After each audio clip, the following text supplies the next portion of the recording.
Hey everybody, today we're going to get into Proverbs chapter 22. When I was recording the Bible study though, apparently it wasn't recording my microphone.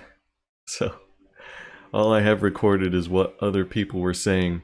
So I'll just give a quick summary of everything that we covered. And basically, we started off reading chapter 22. Well, we started off with a summary, but you guys know that. And then we got into chapter 22. The very first verse, verse 1 there, a good name is to be chosen rather than great riches, and favor is better than silver or gold. That's just an individual proverb. It doesn't really go along with the previous collection that we looked at, and that was last week. It doesn't really go along with the next collection either, so it just kind of stands by itself outside of the collections. So then we got into verses 2 to 5, and we'll read those.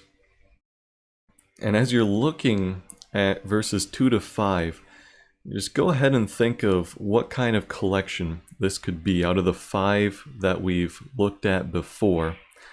And just to review those 5, let me see if I can find them.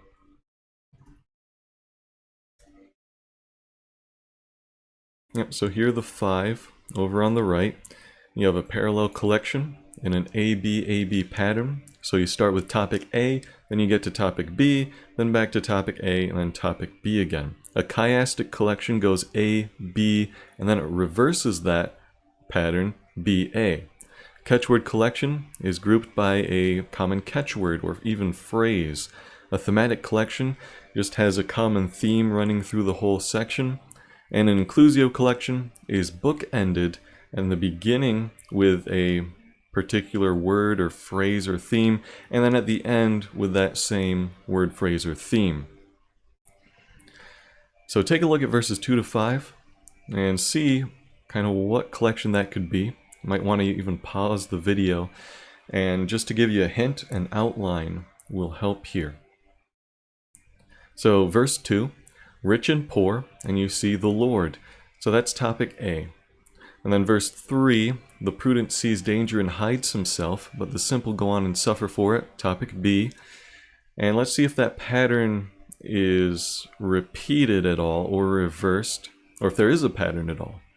In verse 4, the reward for humility and fear of the Lord is riches and honor in life. So that's topic A again. It's talking about the Lord. It's talking about wealth and some kind of reward. Not necessarily material wealth and reward, but it's still talking about those things. And then in verse 5, we get thorns and snares are in the way of the crooked. Whoever guards his soul will keep far from them. In other words, that person is prudent.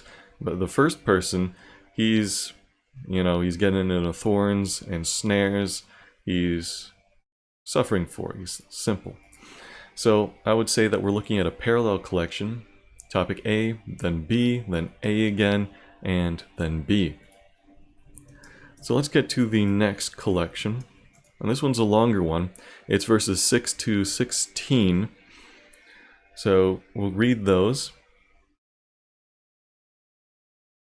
Now go ahead and think of what kind of collection this could be. You might want to pause the video.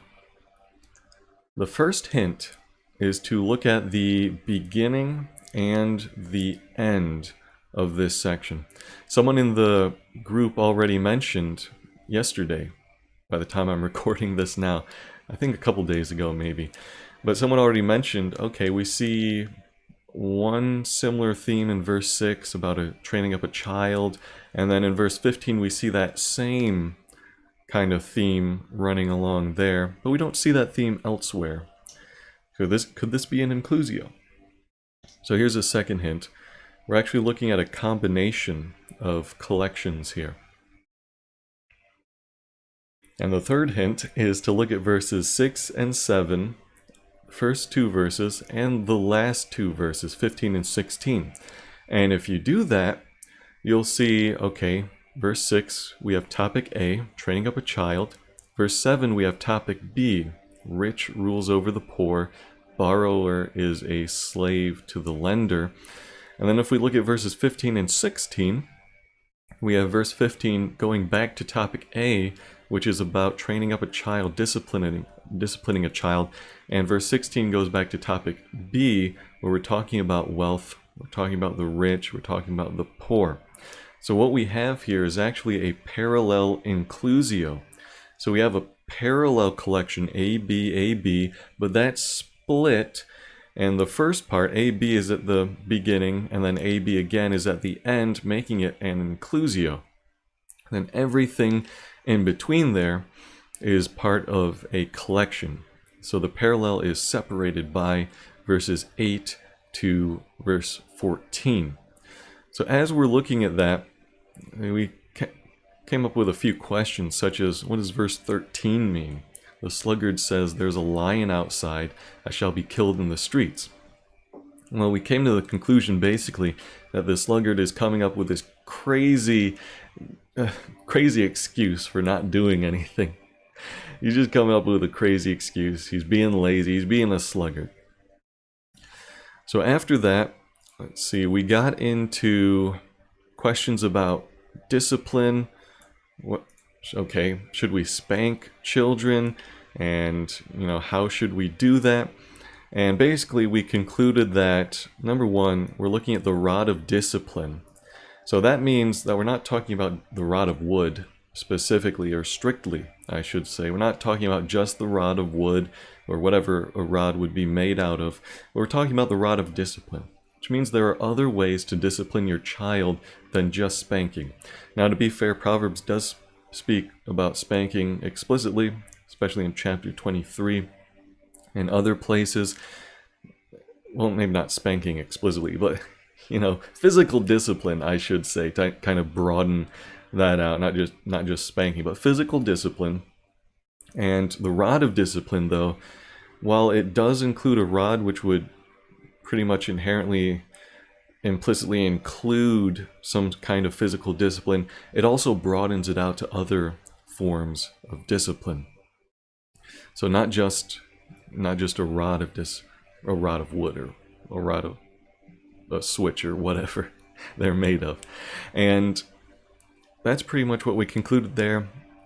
Physical discipline should be done in moderation. It should be done out of love, and definitely not out of revenge or anger or anything like that.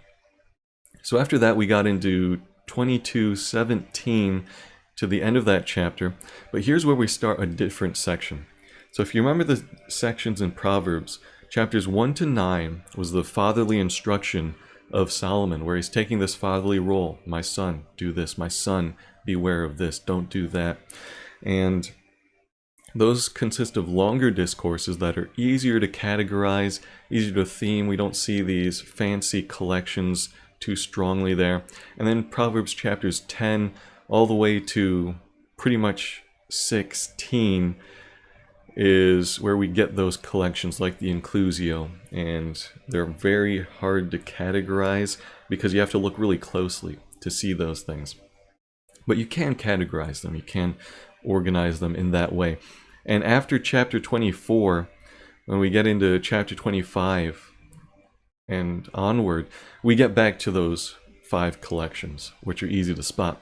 However, chapter 22, verse 17, all the way to chapter 24, verse 34, is actually a section inserted in there, which is different than the previous and the next sections where we get those 5 collections. Here, instead, we get 30 sayings. So not the specific 5 collections we're familiar with. We get 30 sayings now that are kind of just listed, basically. And these 30 sayings, most scholars, well, I think every single scholar that's looked at it, would agree that we're talking about something from an Egyptian wisdom writing called Amenemope. And that's how you spell it, Amenemope. Just capitalize the A there. Amenemope. And Solomon is basing these 30 sayings off of the instruction of Amenemope, is what the piece of literature is called. And we looked at some of the parallels there. If you have the TOTC commentary from Derek Kidner, you can see some of those parallels, I believe. And he goes through the many different similarities. Of course, there are a lot of differences as well, and Solomon's not just copying and pasting things. He's writing his own original work. He's basing it off of Amenemope, and it starts off in verse 17 with a titular interjection. And it's titular because it gives kind of a title.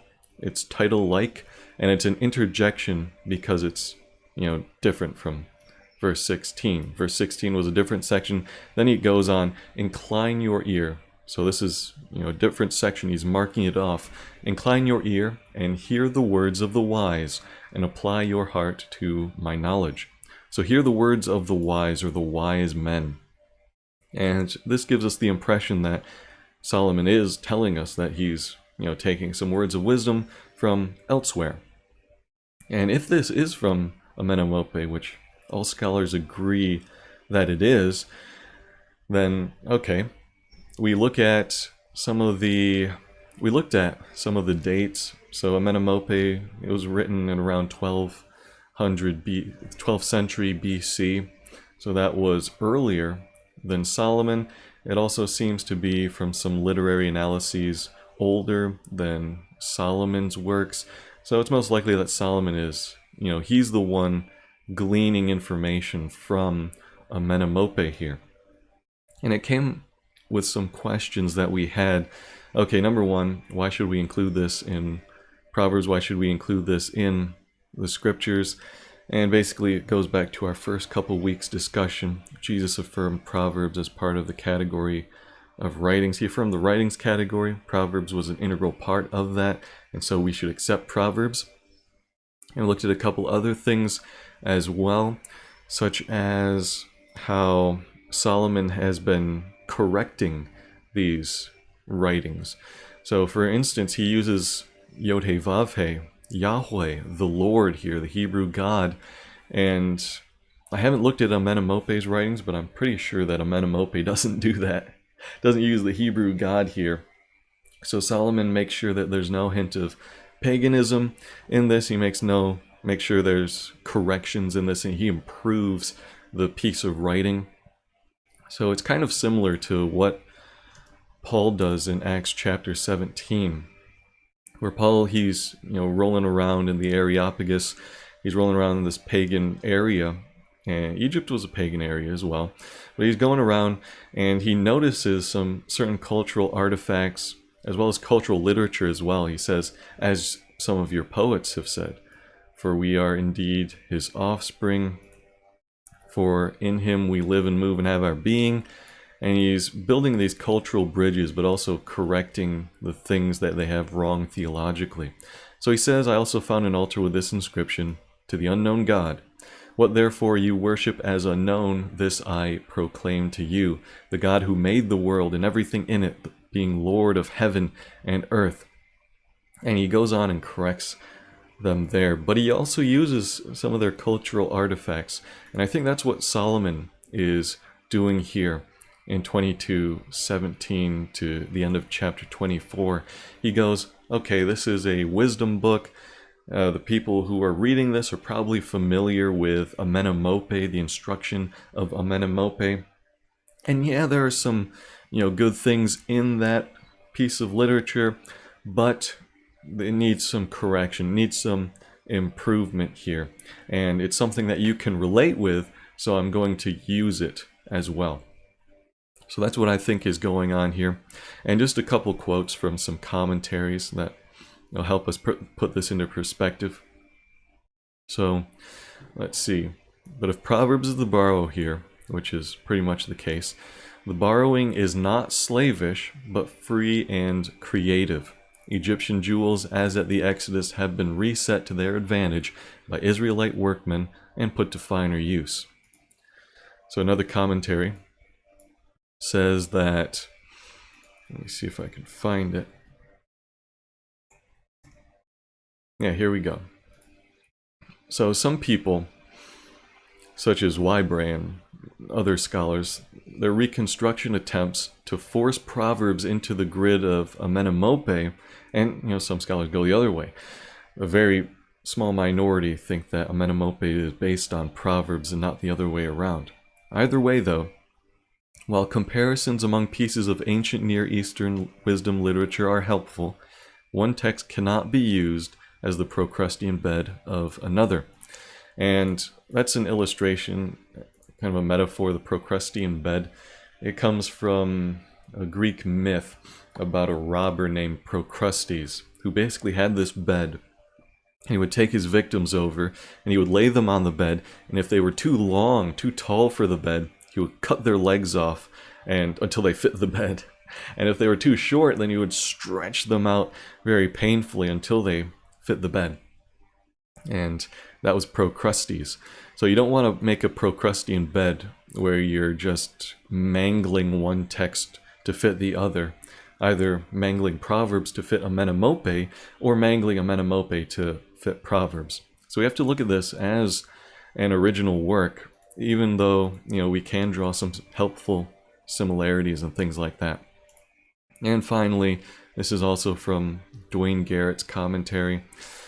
He says that it is beyond the scope of this commentary, yada yada. A considerable number of both exist as far as similarities, but one should not be surprised that the biblical writers knew of, drew upon, and used many patterns found in other ancient authors. The humanity of Scripture and its locus in a historical and cultural setting is no less part of our doctrine of inspiration than that it is the Word of God. So this shouldn't surprise us at all, that Solomon is kind of talking about the various cultures and writings around him as he's addressing his audience, because that's where they live. They live in that particular historical and cultural setting. But, like I said, Solomon improves on it. He puts his own flair on it, so to speak, and he corrects a number of things, makes it so much better. And I would say that the moral, at least one of them, that we can see kind of on a meta level with Solomon using Amenemope's writings, the moral is that all truth is God's truth, is what I would say. So, yeah, Amenemope got some things right and was truthful on that. Even a broken clock is right at least twice in a day. And, that just because Amenemope was pagan or non-Jewish or non-Christian or whatever, doesn't mean that Amenemope is automatically wrong on everything that he says. So all truth is God's truth. And we looked at a couple more things, and we can't look at collections here because there aren't really any. It's just a list of 30 sayings. And in verses 26 to 27, we looked at that. And the question is, okay, be not one of those who gives pledges, who put up a security for debts. So that's basically putting up collateral saying, I will pay for this, and if I don't, then you can have my bed.